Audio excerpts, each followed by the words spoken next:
Bonne année 2023, je vous souhaite plein de bonnes choses, plein de réussites et j'attaque avec une petite vidéo, non pas pour vous présenter les objectifs et les bonnes résolutions de 2023, puisque j'ai sorti une autre vidéo à ce propos sur la chaîne principale de Noob, qui est plutôt complète, qui vous annonce quasiment tout ce que je compte faire non seulement pour 2023, mais aussi pour les années à venir.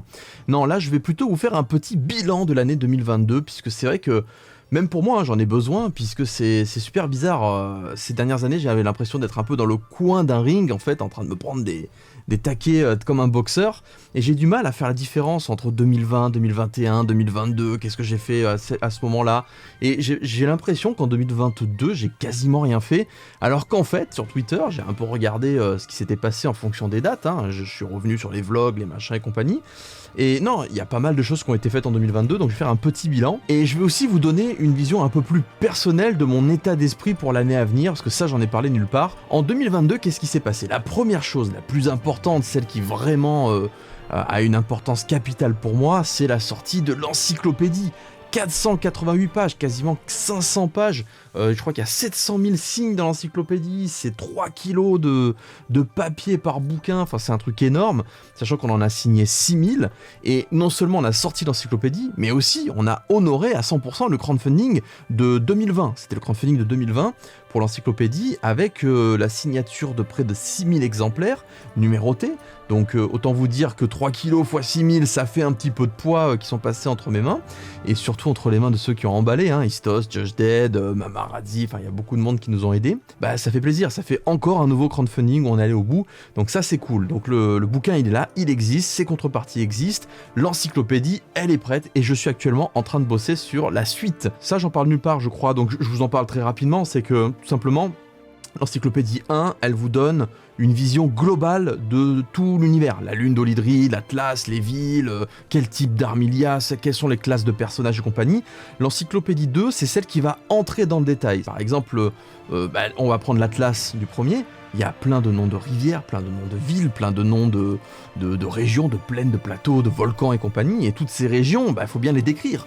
À quoi ça ressemble, est-ce que cette ville elle ressemble plutôt à ça ou à ça, et puis c'est quoi l'histoire de cette ville, est-ce qu'il y a des coutumes, et je vais m'atteler à ce genre de choses pour pouvoir permettre à la fois à ceux que ça intéresse de se documenter, ceux qui veulent faire de la fanfiction de pouvoir faire des choses un peu plus précises, mais aussi pour les futurs maîtres du jeu de rôle papier Noob, enfin Olydri plus généralement, parce qu'il y aura aussi du Neogicia, il y a du Noob, enfin vraiment c'est un univers très vaste, vous pourrez vraiment vous documenter avec des choses assez concrètes, donc ça c'est plutôt cool, et ça c'est l'encyclopédie 2, je pense que ça sera un gros bouquin pareil, de quasiment 500 pages, et on verra comment ça va se goupiller, mais en tout cas c'est un travail de longue haleine que je suis en train de commencer. Ensuite, côté vidéo, on a fini une 10e saison de Noob quand même. 10 saisons de Noob terminées. C'est-à-dire que la plupart des gens, quand ils commencent un projet, c'est pas sûr qu'ils arrivent au bout parce que c'est vraiment long et fastidieux. Là, on est sur un format de fiction, en vidéo, sur internet, avec un gros staff tourné en extérieur, avec des armures, des VFX, des mixages, beaucoup de musique et compagnie. On en est à 10 saisons terminées. Et du coup, ça nous fait plus de 150 épisodes de Noob disponibles. Ça fait plus de 23 heures, je crois, de contenu si on enlève les génériques. Donc, on approche des 24 heures de contenu de Noob, de fiction. C'est pas tout le monde qui peut dire, moi j'ai fini 10 saisons en web-série, dans un univers de fantasy, etc., avec les qualités et les défauts. Mais il n'empêche qu'on s'accroche dans un monde numérique où on nous pousse de plus en plus à faire de la quantité au détriment de la qualité. Alors, je sais pas si c'est la qualité, mais en tout cas, c'est complexe à faire. C'est un contenu dit complexe. Il suffit pas juste d'allumer la caméra et de parler, de commenter le travail des autres et compagnie. Non, là, vraiment, il y a un travail en beaucoup d'étapes. C'est juste le boss de fin de la difficulté, la fiction sur Internet. On est toujours là, on s'accroche, les années passent et on n'a pas abandonné, donc j'en suis fier. Voilà, je le dis, je suis fier de continuer à faire Noob et je suis aussi très fier de notre communauté puisque ça va me permettre d'arriver au point suivant. C'est vous, finalement, qui nous portez, parce que même si nous on s'accroche, même si nous on bloque énormément de temps et d'énergie dans nos projets, on pourrait pas faire tout ça si on n'avait pas le budget. on aurait des caméras vieillissantes, on pourrait pas renouveler le matos, on pourrait pas avoir de nouveaux costumes, on pourrait pas les faire réparer, on pourrait pas allouer des ressources humaines pour avoir des autorisations de tournage, de la logistique pour préparer les costumes, on pourrait pas avoir des locaux pour stocker tout ça. Enfin voilà, c'est vous qui vraiment portez sur vos épaules l'aventure Noob telle qu'elle existe actuellement à l'échelle transmédia. On en arrive au Ulule de 2022 et là encore, c'est une immense fierté puisque vous avez battu le record de 2013 qui était déjà détenu par Noob. C'est-à-dire que le record pour un crowdfunding vidéo, c'était la trilogie Noob en 2013, et bien aujourd'hui, le record est encore battu par Noob, la saison ultime au format web-série. Donc ça c'est un projet qu'on va faire en fil rouge, qu'on a déjà commencé à faire en fil rouge, puisque la pré-production c'est un des deux aspects qui prend le plus de temps. C'est pas les tournages paradoxalement qui prennent le plus de temps, c'est la pré-production et la post-production. C'est ça qui vraiment demande un temps fou. La pré-production, c'est faire les costumes, il y a beaucoup de costumes à créer, donc un artisan du cuir qui va bosser, etc. Et un costume de la qualité de ceux qu'on peut voir dans Noob, ça se fait pas en quelques semaines, il faut quelques mois. Et puis il y a les musiques, et puis il y a les génériques. Alors, génériques composés, mais aussi les nouveaux génériques qui vont être cette fois-ci dessinés. Alors il y en a en pixel art, il y en a qui vont être dessinés à la main par Fanat. Je vous parlerai de tout ça en détail, mais il y a des choses qui sont en train d'être travaillées. Et puis il y a l'écriture, les idées, le fait de référencer tout ça, le fait d'aller demander des autorisations de tournage, le fait de voir avec les acteurs au niveau planning où est-ce qu'on peut tourner ça, ça, ça et ça. Donc voilà, tout ça, c'est la pré-production, c'est très long et on est en train de faire ça pour l'instant. C'est pour ça qu'il n'y a pas d'image folle pour l'instant à vous montrer, mais c'est parce qu'il y a une énorme machine à mettre en place pour faire une saison et on est en train de le faire, sauf que c'est pas quantifiable, c'est pas visuel. Ce sera visuel quand on aura les costumes, qu'on sera dans des beaux lieux de tournage, qu'on commencera à mettre les effets spéciaux et compagnie. Là les choses vont être plutôt sympas à suivre. Donc voilà, encore un méga projet qui va être fait là en fil rouge sur 2 ans et j'espère qu'on fera une belle fête au Grand Rex, qu'on va bien s'amuser et qu'il n'y aura pas d'autres pandémies qui vont nous bloquer chez nous parce que ça aussi, ça a pas aidé ces dernières années. Donc côté vidéo, il y a cet énorme projet hyper excitant en fil rouge où on va pouvoir vous montrer le storytelling, comment ça se fabrique, comment ça se fait, c'est quoi les coulisses et compagnie. Et on sait que ça va aboutir à quelque chose d'assez dingue avec une diffusion avec un bon rythme puisque tous les épisodes seront finis, donc ça sera un épisode par semaine jusqu'à la fin de la saison, et puis évidemment l'avant-première au Grand Rex et puis les avant-premières en festival, ça va être plutôt chouette. Ensuite, au-delà de la vidéo, il y a un autre projet qui est lui aussi crowdfundé, c'est le jeu vidéo Noob qui a été terminé mais qui, au-delà de son bouclage, se retrouve à être porté sur console, ce qui était totalement inespéré, puisque là c'est un autre budget, ce n'est pas le budget du crowdfunding, on n'aurait pas eu les moyens de faire un portage sur Switch, sur PlayStation, sur Xbox, et en plus de le faire traduire dans 3 langues en plus que le français, c'est anglais, espagnol, allemand je crois, on n'aurait pas eu du tout ces moyens-là, puisqu'évidemment je crois que ça a demandé plus de 200 000 balles pour faire ça, donc 200 000 balles en plus du budget du jeu, et ça c'est Microïd, donc Microïd qui va du coup s'occuper du portage, qui passe par d'autres studios, qui vont en plus affiner, dynamiser le jeu, donc là ils sont en train de faire ça, ils sont en train de faire en sorte que le RPG Noob soit compatible avec toutes les consoles, qu'il puisse ensuite être disponible partout, si vous avez une Switch, vous l'aurez en portable. Ceux qui ont le Steam Deck, ils peuvent déjà y jouer sur le Steam Deck. Enfin voilà, ce jeu il va continuer à vivre. De toute façon un jeu vidéo, on le sait, les jeux vidéo ont des durées de vie assez énormes. En plus là c'est un jeu indé, donc on sait très bien que le graphisme, on n'ira pas concurrencer un énorme jeu, même pas Nullbuck. Nullbuck c'est plusieurs millions, nous c'est quelques centaines de milliers d'euros alloués au jeu pur et dur, puisque comme vous savez, crowdfunding de plus d'1 million, mais la moitié d'un crowdfunding ça va souvent dans les contreparties, dans la gestion et compagnie, donc là on est à peu près sur du 700 000 euros pour le jeu, et 650 000 euros pour la fabrication des contreparties, les envois, la gestion, etc. etc. Donc ça on connaît la musique depuis le temps. Alors c'est un jeu qui a ses qualités, ses défauts, c'est un premier jeu, faut pas l'oublier. Je sais pas de quoi l'avenir sera fait, mais en tout cas ce jeu, ça devient mon petit bébé, notre petit bébé évidemment, parce qu'il y a Blabpixel au Lidri, mais c'est le petit bébé qui rejoint la nurserie du transmédia, tous ces projets qu'on tente de mener à bien, qu'on tente de créer dans un tout cohérent, et faut prendre des risques, et c'est pas tous les youtubeurs et tous les influenceurs et tous les auteurs qui prennent le risque de faire un jeu vidéo, donc je suis quand même très fier, et j'espère que les portages sur console et à l'étranger vont aussi faire passer un moment sympa à plusieurs nostalgiques nostalgique des RPG à l'ancienne. 2022, c'est aussi l'année d'une victoire juridique, d'un procès, oui, un énorme procès, on a tous failli finir en prison, non je rigole, c'est 3 fois rien, c'était juste que des années plus tard, il y avait eu le chanteur du premier générique de Noob qui avait refait surface, le groupe s'était séparé, les Mocots avaient totalement disparu, eux-mêmes je crois qu'ils n'avaient plus de contact entre eux, mais les crowdfunding ont un petit peu, on va dire, attisé les convoitises. Là où j'étais pas hyper content, c'est qu'il y avait beaucoup de mensonges, il a fallu retrouver des mails, des vidéos, des interviews, des preuves, tout un tas de choses qui montrent quand même qu'on fait les choses bien. Je suis juriste à la base en propriété intellectuelle, je fais pas n'importe quoi. On a quand même des principes dans l'équipe, on n'aurait pas tenu une équipe depuis aussi longtemps si on ne faisait pas les choses de manière plutôt correcte et plutôt équitable. Heureusement, ce procès a pu révéler qu'on peut faire confiance aux juridictions, et ça m'a quand même rassuré pour l'avenir, c'est-à-dire que on peut pas remixer les faits, les mecs qui bossent dans ce milieu-là, eux, ils en ont rien à faire de ce que vous dites.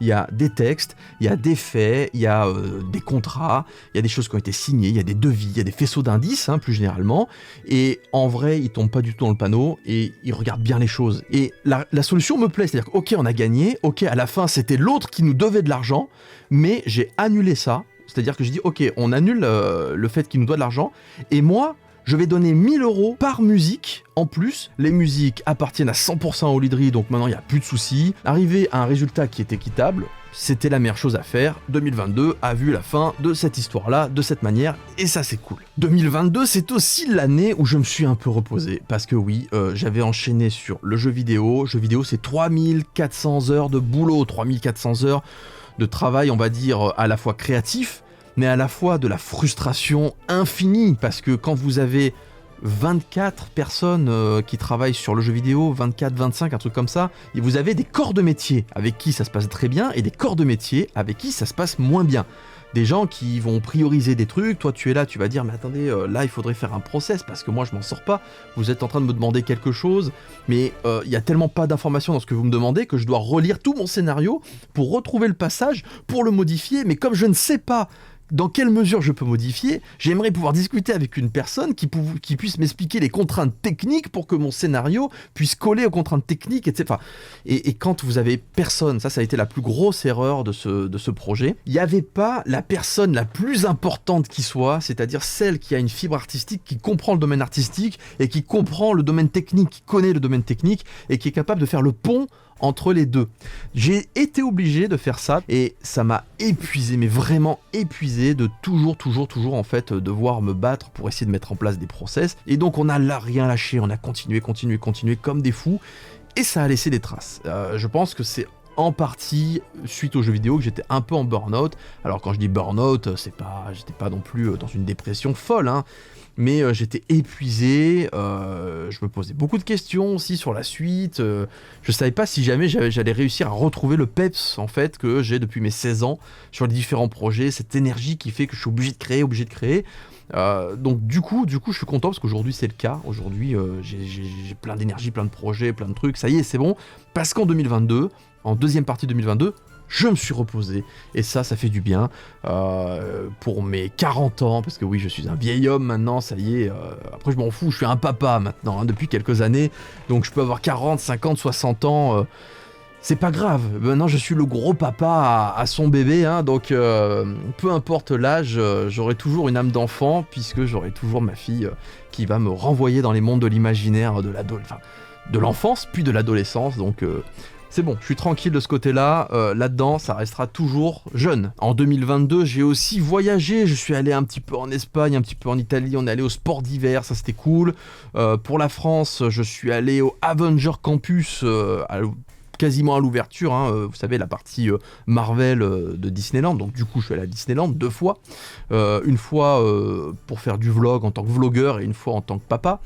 Ensuite, on est allé au Japon, et je suis aussi à la Disneyland de Tokyo, mais voilà, on a fait pas mal le Japon, on s'est un peu baladé, on a vu des copains qui vivent là-bas depuis des années, on s'est bien amusé, donc le Japon c'est toujours quelque chose qui te rebooste.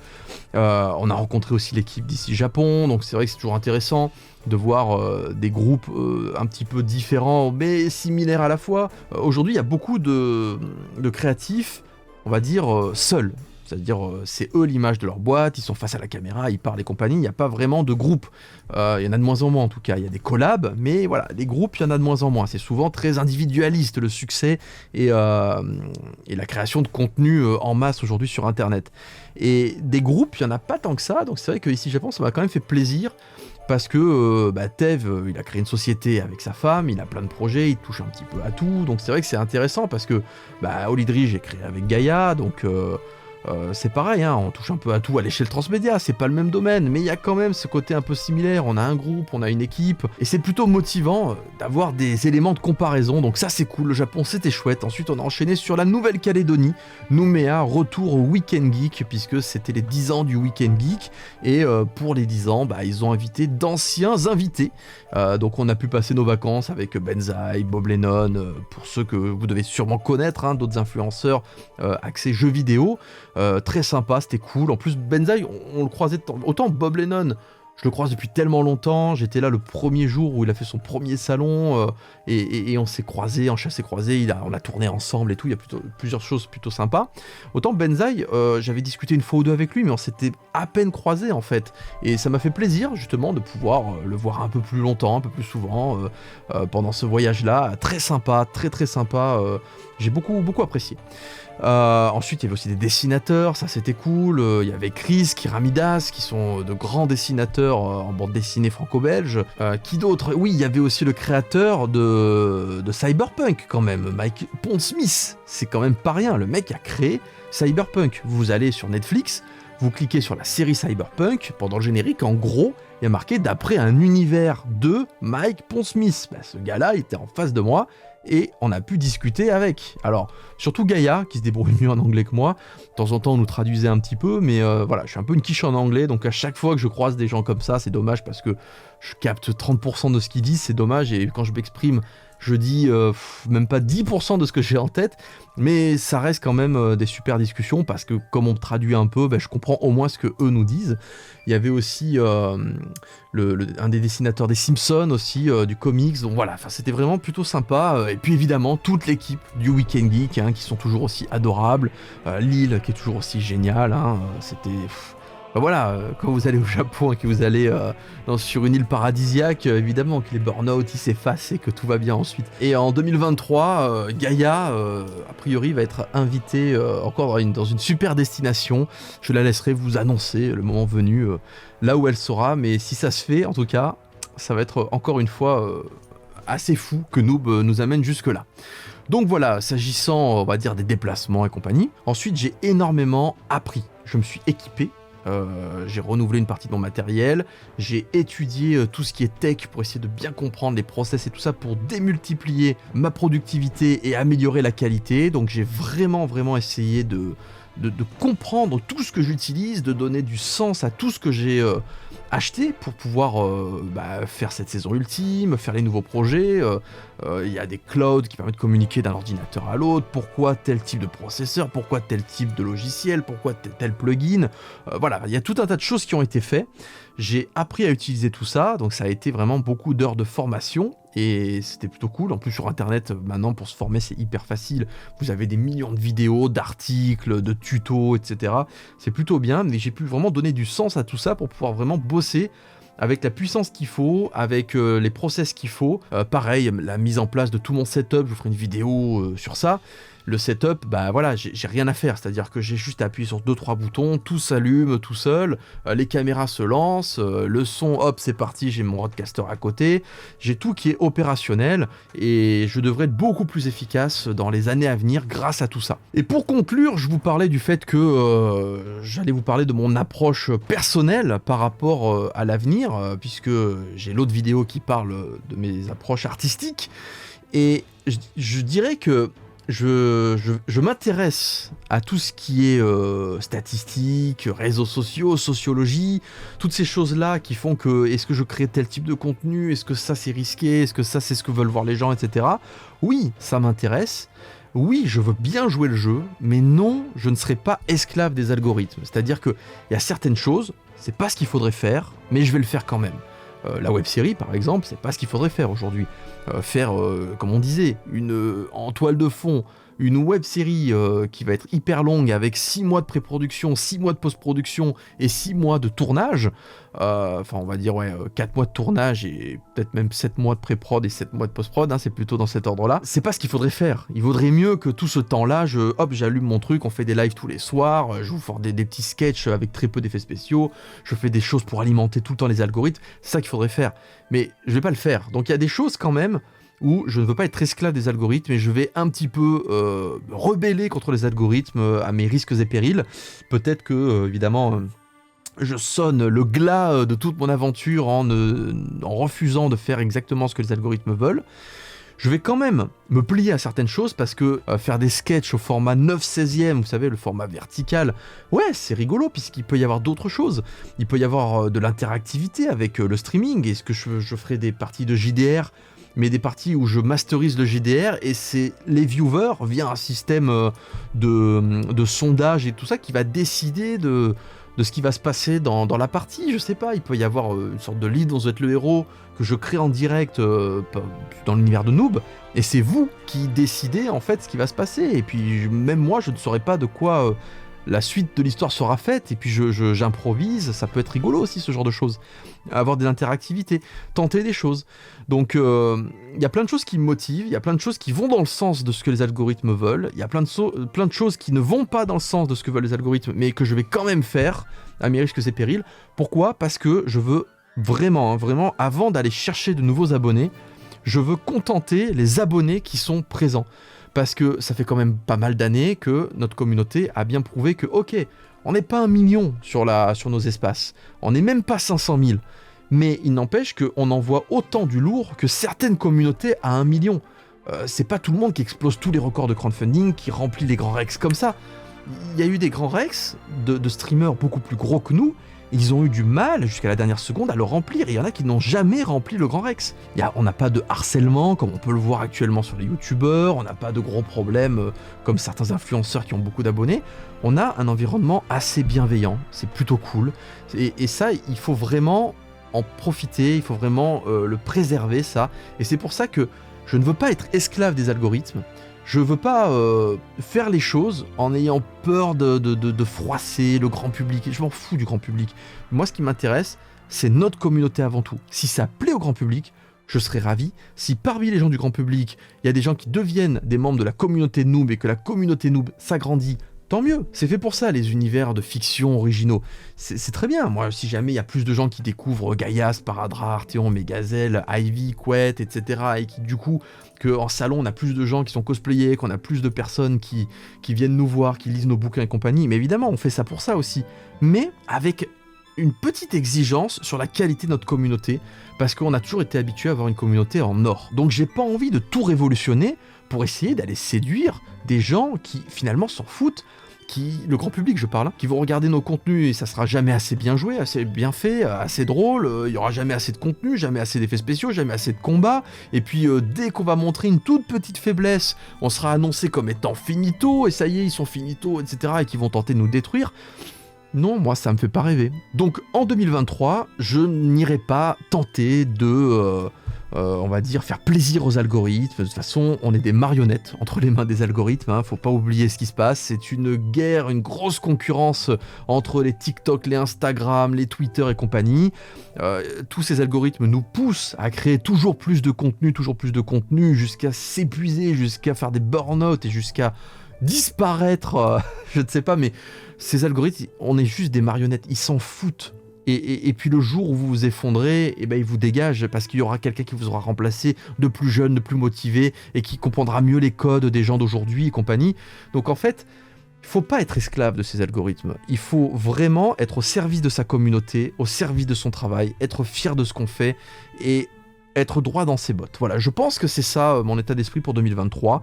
Donc continuer sur ma lancée, faire évoluer la formule quand même, parce qu'il faut aussi s'adapter à notre époque, mais en adéquation avec ce qui nous plaît sincèrement, et essayer de créer un tout cohérent et de faire plaisir à la communauté, de continuer à partager des moments sympas avec sa communauté et voir comment ça se passe, et faire des petites touches de temps en temps, mais pas être l'esclave, pour être poli, l'esclave des algorithmes. Donc voilà ce que je pouvais vous dire, je vous dis à très vite, la montre a sonné, je vais aller chercher ma fille à l'école.